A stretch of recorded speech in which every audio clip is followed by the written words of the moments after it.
how to request a credit limit increase on your American Express account or credit card.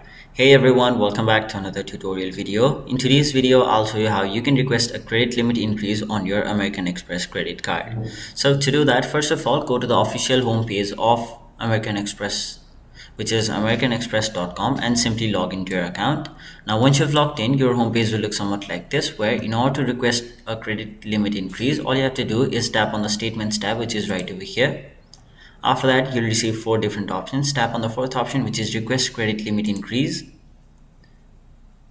Now it will show you your current credit limit, which in my case is 3,700. Now if you want to change this, simply enter the desired credit limit you'd like to increase to and then tap on the option continue. Now in order to complete your request, you'll have to confirm or update your income information right over here. So let me simply change this as well. After that, once you tap on the submit and follow all the steps provided to you, you'll have successfully requested a credit limit increase on your American Express account.